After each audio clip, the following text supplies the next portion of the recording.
Welcome back to KBC News Check, and on this hour we are looking at road safety and of course and also lack of it on our roads.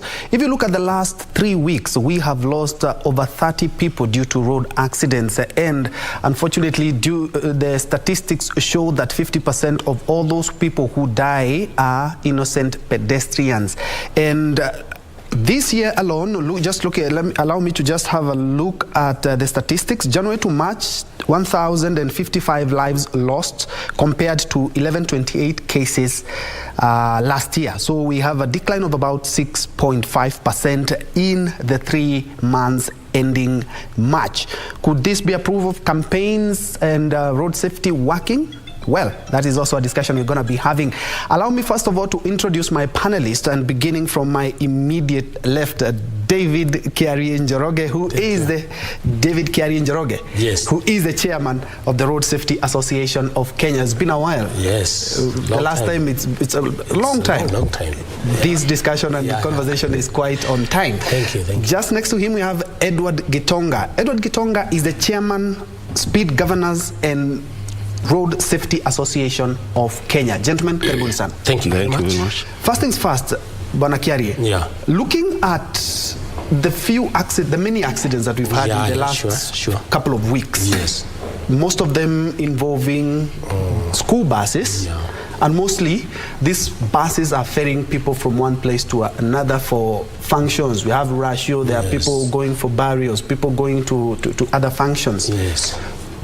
The law is very clear on public service vehicles. Yes. School buses don't fall under this category, but we see buses each and every weekend ferrying people from one place to another. I would like you to touch on that.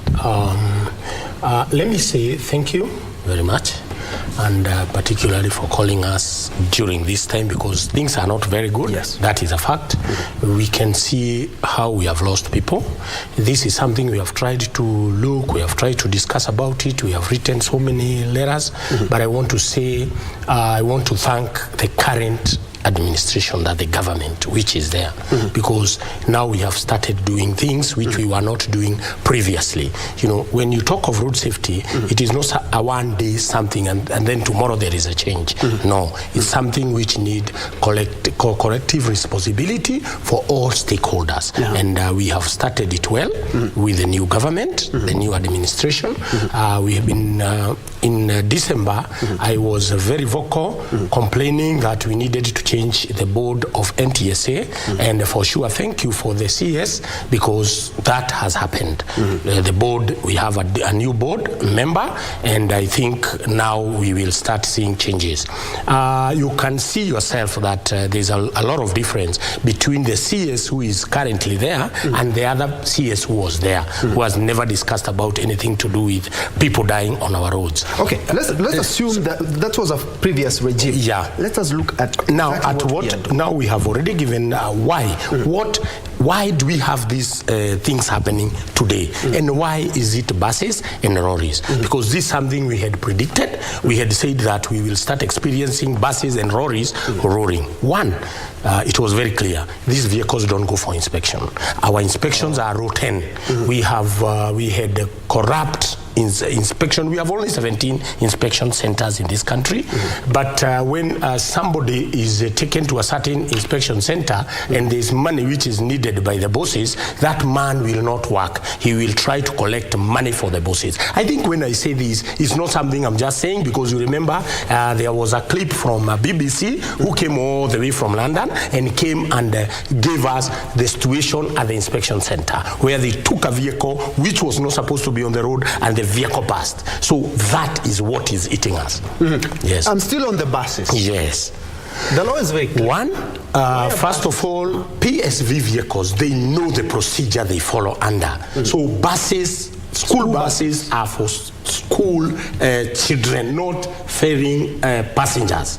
But now we see what is happening with the schools. They are hiring these vehicles, particularly on weekends. And that is why you see these accidents happening on weekends involving the school buses. You will find that maybe they were going for ratio, they were going for other activities, and those buses are supposed to be in school because they are purposely for carrying children, not PSV. A PSV vehicle, even a driver who drives a PSV vehicle, there are parameters. There is what he's supposed to have. He's supposed to have a PSV badge, a driving license, but that does not fall on a driver who is driving a school bus. So we are saying that trend must stop.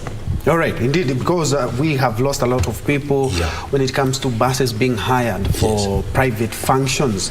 Edward, statistics show that majority of accidents are due to human error. And most of the human error pertains to the speed that we drive. And your association, Speed Governors and Road Safety Association of Kenya, could the speed governors and limiters, because now we also explained the limiter, the difference between the limiter and the governor, could this be contributing to the road crashes that we are experiencing in the country? Yeah, as you begin. What are you doing to check them? Because I have seen a number of vehicles zoom past you, and they are PSV vehicles, which are supposed to be not going more than 80 kilometers per hour. Thank you very much. I want to begin by your opening remarks that last year, a period that you covered of 3 months, there is a decline of 6 point something. 6.5. Yeah. I want to come to the point. Why the decline? We are the authorized association, Speed Governor and Road Safety Association, mandated by Ministry of Transport to mitigate government effort in all matters of road safety. And that's where we come in. You cannot remove the component of speed governors on the road and then you think that business will be as usual. In last year, when the fatalities rose up, it is in record by July, we were not working as we are supposed to, because there is no one man that is a giant by himself. You got to work with other people. It had reached a point whereby we were feeling it's like we had been pushed off. And that led to a lot of losses. Last year we lost 6,000 people. 6,000. And in a term of in the past 3 years, we have lost 18,000 people. On the roads? On the road. And they maimed over 50,000. The reason is the buck stops at the end. Who is supposed to bring down carnage on the road? As I sit here today, I want to put into your information that when we realized that working with the Ministry of Transport was not bearing fruit, we are the people who lobbied for the formation of NTSA. I have my manual, which indicates so. And the NTSA was formed. We have worked very well with the NTSA from year 2008, when our numbers were too low. In fact, we had gone too low to allow the 1,900. To me, that was still a big number. You check on the years that the speed governors are working appropriately on the road, then the numbers goes down. But right now, we are talking over people who want to introduce their own rules through the back door. The standard which guides our roads is KS 2295, which has worked from 2019. And when this standard was introduced, the process was introduced in a haphazard way. And therefore, that's why you are seeing the numbers are rising. Let me state here, we had brought down the crashes of the buses, the 14-seater, 18-seater, to a level that there was even none. And I want to give an example. During December festive season, it is the worst month. We lose about 600 people. But last December, we lost 130 people. We got to ask yourself, what has changed in the last 10 years? We started down with the NTSA. That was in July. And in October last year, we came up with something we called a choke therapy or a recall. Let all the vehicles go back to speed governor vendors. So that whoever did not do the work, they may repeat the job. And when that was done, you check on the record, October, November, December, and January. The figure fluctuated so low. So, all of a sudden, somebody says the records are no longer important. He wants to bring his own governor. See, go-handedly. Right now, we are having a big crisis. Maybe for the interest of Kenyans, we would like to know exactly, is it the government that decided that we have one person to bring in those governors? No. What I'm saying, the people who supply speed governor go a process. They are vetted by KEPS, they are vetted by CMT, Chief Mechanical Engineer. They are approved, and then you get a certificate from NTSA. We have 56 vendors right now. But right now, only 2 or 3 governors are passing through inspection. Somebody with the financial gluttony feels he wants to bring his 1 governor or 2 governors in Kenya. And now he scatters the process. So are you saying that we are witnessing the numerous accidents that we are witnessing now, because more or less, when it comes to the speed first, is that there are people who are circumventing the law to ensure that their vehicles are on the road without the prescribed speed limiters or governors? There are no better words than what you have said. That is the all right. You have been mandated to look at this road safety in Kenya. What exactly are you doing to ensure that we reverse this so that there is no tampering of limiters, or there is no there are no limiters which are not supposed to be on the vehicles? In fact, the current speed limiter is a wholesome speed limiter. You tamper, it is reporting back. But I've seen a lot of laxity, which are quite fast. Get me right. Laxity, where we are just investors in one end of we have made factories. In fact, some of us have ditched a lot of cash to have factories to manufacture speed governors. But now, these vehicles are not going to the inspection. I have told you from October, when the vehicle, all of them visited inspection, there was a total decline. Yeah?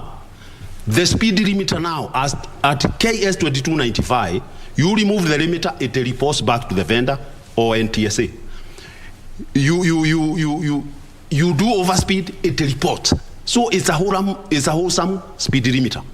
The new speed, the speed limiter we are talking about has 3 components: limiting the vehicle, location of the vehicle, and if you tamper, the speed governor should relay the information. All right, we're going to come to the speed limiters in a while. Bwana Kiarie, do you share part of the responsibility looking at the road carnage that we are seeing on the roads, because you've been charged with the mandate of, you have an association that looks into the road safety? Or where should we put the blame? Because we cannot have this number. Surely, let me say we are in charge, and ours is to make sure that we report what we see. We make sure that we work with the ministry, we have to work with NTSA, and work with the police. So today I want to tell you very clearly, as he's trying to talk about the speed governor, the law, that is the act, that is 217, which brought speed governor. The speed governor was only supposed to limit the speed. But now, during, there was a time we changed this standard, 2018, we wanted it to limit and transmit whatever is on the road so that we can avoid this accident before it happened. Because these stories, because we could get the information of what was happening on the road, but now sometimes it is too late. People have already died. So even if you have that information, it is not helping. That is where we decided, why can't we add transmission in it? So that if a vehicle is overspeeding, before it causes an accident, then the NTSA are supposed to see on their server, and the vendor is supposed to report, because it's something which he can see that this vehicle is misbehaving. If you tamper with that speed governor, the standard is very clear. That information should go to the server. But unfortunately, the NTSA did not have a server. But now they have finished their server. Now the controversial is, now that their server is finished, they don't want the 56 vendors to transmit their gadgets to NTSA. They want to bring a third party and the third party, already they have given them a lot of money, a third party who is not there even by the standard, and the law does not allow anybody, and it is very clear, NTSA has no mandate of testing a speed governor. The speed governor should be tested by KEBS and CMT. So now they have taken that work, and not NTSA as a whole, and we want to put it very clear. The leadership of NTSA is one thing, and that one we have said, and we keep on saying, because as we keep on speaking of these things, we keep on losing people. Today, every week, we see a bus killing, a lorry killing. You have seen these things happening. But instead of us having a sitting asking ourselves, why are these buses killing our people? Now the discussion, if you go to NTSA, how do we sell these tracking devices in these vehicles? Tracking devices are not in the law. Are not anchored in the law. Because even if you see where the vehicle is, and the vehicle is going to kill, what do you do? But it was, even if a mad driver gets into a vehicle and the driver is drunk, the speed cannot go beyond 80. So what we need, and what we have done as the Road Safety Association, we are trying to bring, we have we brought Speed Governors Association with us. We were able to get the matatu owners, and we had a discussion, we had a meeting with all of them, and that is the time we agreed with even the matatus, and they did that. Matatus were brought back to the Speed Governor vendors to make sure that with free, it was free, we had discussed with them. They did it free. And they were taking these vehicles, and that is where you see there was, in December, the festive season, we did not have any police on the road, or the NTSA on the road, but carnage came down. Why? Because stakeholders could sit together. That is what we've been fighting for. We want stakeholders to sit together. Even Michuki to succeed, he brought all stakeholders together. But now the leadership we have in NTSA, they are knowing everything. Like me, I'm 18 years experience on the road safety. And somebody has just been employed by the government, 3 years. And you come, you know everything. You don't want to listen. And we are telling them, unless stakeholders sit here and agree on the way forward, you cannot take all the police on the road to say they are taking on the road. There is nothing. The carnage will still continue. But if we are able... It's like now we are shifting blame to government agencies. Is that the case? Well, let me tell you, we are not even blaming because we said we don't want blame game. We are saying where the problem is. We have already identified the problem. And the question is, why is it a bus kills people? What is the reason given? It lost control. The other one killed. What did they say? That the brakes failed.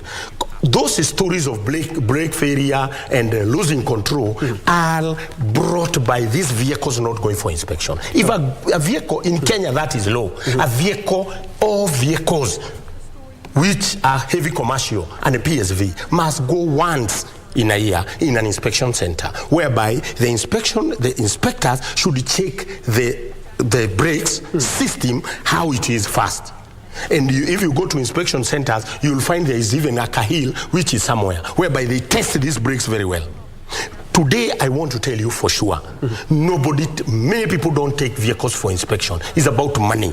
You just give money, the inspection is brought. Something they did which was very bad, they removed the sticker on the screen to show that this vehicle has been inspected. They removed that. Why? Because 3 years from the previous government, NTSA was removed on the road. They were taken back to the office. To do what? Just to do police. You cannot say you are going to make policies for a full entire authority just to be in offices doing policing. That these people are removed. And what did they do now? NTSA realized that now they have removed us on the road. How do we eat? Because we must eat. The police will never see these vehicles. They will never know whether the vehicle has gone for inspection or not. The mandate of vehicle inspection is solely NTSA, right? It is solely NTSA. All right. And we have, and you see now, they are saying, it is very clear. When our people died in Embu, these old people are going for money in Embu. And NTSA said clearly that this vehicle which have killed these people was unroadworthy. 2 years, it has never gone for inspection. But the vehicle had already killed our people. What were the police saying? How do we know that this vehicle was unroadworthy? You only know if you have that sticker. Even if you go to Britain, go to America, a vehicle goes for inspection, the sticker must be there for enforcer to know that this vehicle has been inspected. But if you don't put that sticker and you say it is online, how many police have smartphones? There are places even you don't have internet. Yes. Sure. That is a problem. Edward, looking at all the speed governors installed on public service vehicles, can you authoritatively say that they meet the quality standards, they've been passed by KEBS, and they do their job as they should? They are not, but this is the reason. I have talked about the gluttonous financial appetite with some leaders. When the governors were being approved by the Ministry of Transport, the minister, we only had around 25 governors. Therefore, the system was able to sustain itself. But you talk over people who want even to bring their own governors, and yet they are the ones in the office. That was very tragic. You are talking of somebody has imported like 20,000 units, which is not even meeting the standard, but because it belongs to who or who, those vehicles go to the inspection and they are all passed. That's why we had came up with the recall, so that we make sure that the vehicles that we check, they are meeting the standard. And far and wide, we proved, actually we were called even by NTSA to be congratulated that you people have done something on the roads.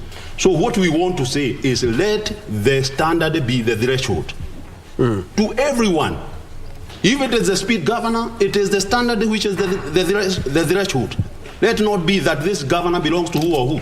Have you witnessed cases of drivers tampering on the device? Of course, yes. They are not tampering, they pluck off the governors.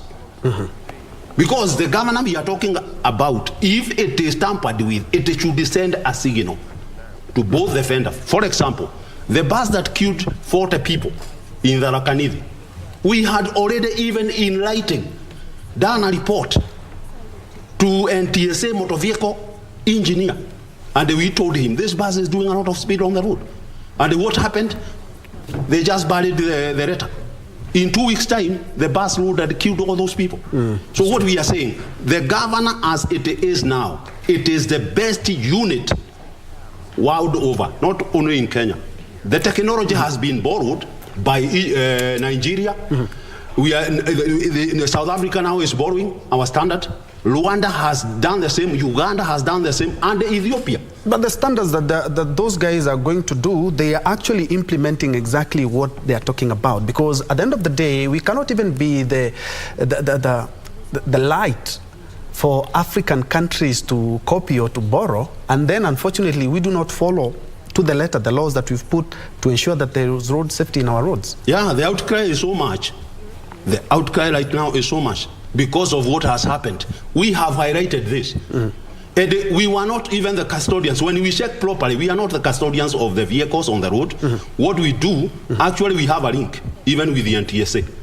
Wherever we check, we send emails, and that's how we have worked harmoniously. What I'm saying is, if one person scores the Association of Speed Governor, we don't want to name names here, and even the Association of Road Safety, which has worked, like my association was formed in 2008, where there was a lot of trouble.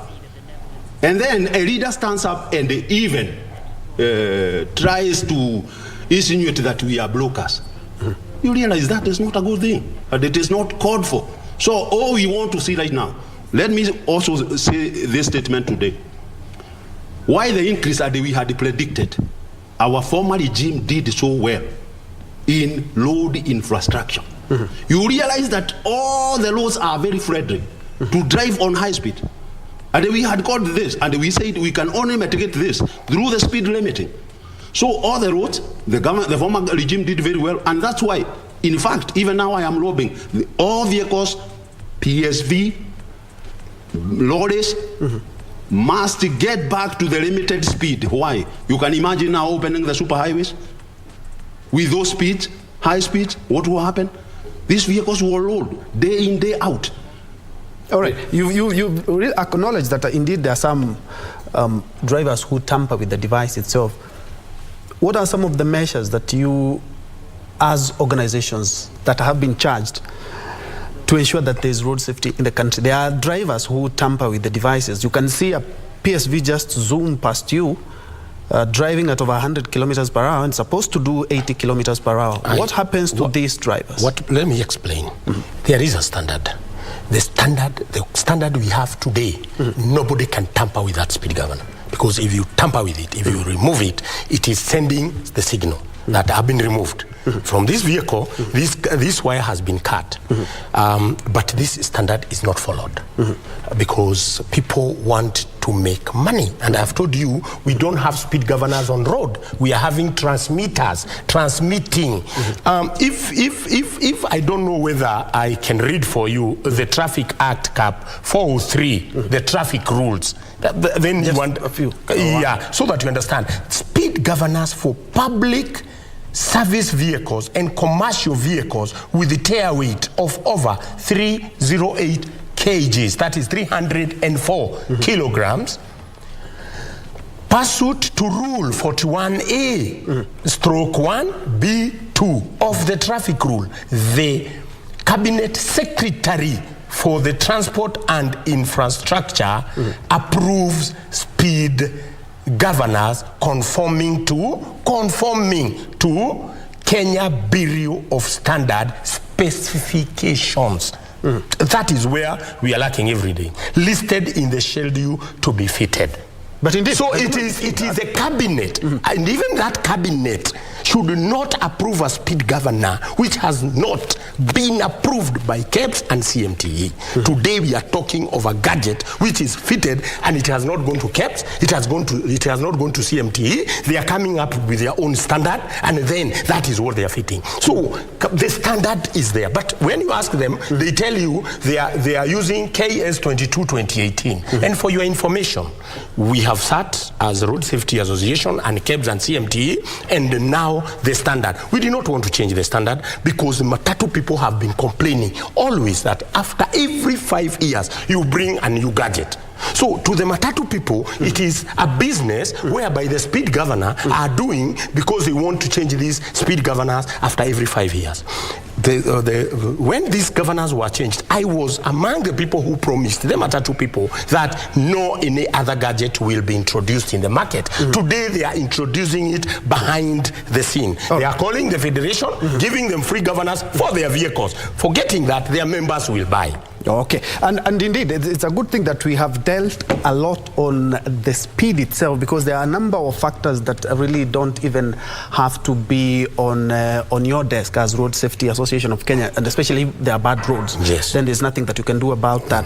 But what we can be able to do, we are not doing it. There's a good thing that you've mentioned. I don't know whether it's Kiarie or Edward. You've mentioned on how the police were taken off the road. Yes. The roadblocks were eliminated, Yes. of course, because of corruption and other factors. Yeah. But somebody would argue if it's a school bus that is passing through a police check unit, it will be flagged. If it's a drunk driver, maybe he can be given a breathalyzer. We had the alcohol blow. These are some things that maybe can be able to assist us in the road safety. Should they be back, the cops and the breathalyzer? We have said it very clear, and we have been fighting for it. When NTSA were removed on the road, it is only this association which went to court. And remember, it was the directive of the president. But I managed to go to court and try to show the president that whoever advised you wrongly, because numbers were down, these numbers will raise, and it is for sure the numbers have raised. But we want to thank this administration, the government which now came up, took again NTSA from the Ministry of Interior, they are back to the Ministry of Transport. Now we are telling them we want to see them on the road. And one I want to tell you before I finish, because I don't want to mention names, but we have put it very clear as a Road Safety Association. We have written a letter to the ministry that we want to do peaceful demonstration to NTSA to make sure that the top people are removed. Because we cannot continue working with them. Because people are dying and they are just thinking about how they are going to make money. So we gave them 2 weeks and for sure we are going to do demonstration. First, we want the DG out. All right. And as we wrap up, the PS Transport Mohammed Daha yesterday visited the NTSA offices and control center to assess the progress made in speed monitoring. As major players in the sector, are all your gadgets transmitting data to the NTSA? Somebody. Now, there is a problem. We were in the progress of coming up with the best formula of transmission. But here comes, they have, the NTSA they've had one vendor. She is a vendor, and she is the one in charge of transmission. We said we are rioting on that. Because if she was a vendor, let her do speed governance. If she was the one to oversee the progress of transmission, let her see that. But you cannot talk of a vendor. She is a competitor with me. There is a conflict of interest. They never listened to that. We went for the last meeting with them. It was very volatile. And all we are saying, there is no one vendor who is going to oversee. In fact, I understand that her tender is all the way to November. And that is why they are hastening the process.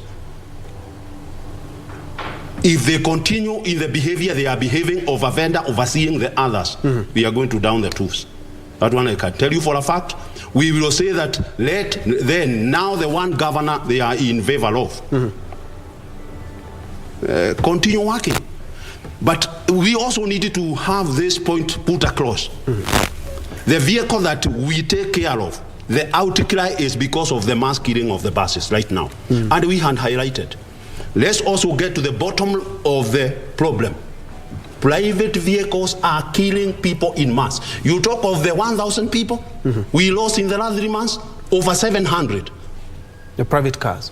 Private cars. We went with him in Gilgil when two Nissan landed on a lorry that was stationary. We found over 300 vehicles that had unloaded within a span of 2 months. They were still in the station. So let's get to the bottom of where the problem is. The private vehicles. Number 2 is the border. And the number 3 is the pedestrian. Lammed upon, they were just reported as a number. These are the leading 3. In fact, the PSV vehicles are just number 4 or 5. So let's not concentrate on just one area. And also the segment of why the buses, he has highlighted very well, that they are no longer going to inspection. If you go to Nairobi, inspection, even do your own survey, you never get all the Mombasa buses going to the inspection. None of them goes to the inspection. They are taking the barua wherever they are. All right. Indeed. In a minute, kindly speak to Kenyans. I decided to narrow the conversation to road safety and especially on PSV because I believe that this is exactly what I'm going to get from the leaders themselves of the association themselves. I would like you to talk to Kenyans before I tell them anything. In a minute, because we are running out of time. I want to tell you that PS should know that governors can transmit in NTSA server, but not through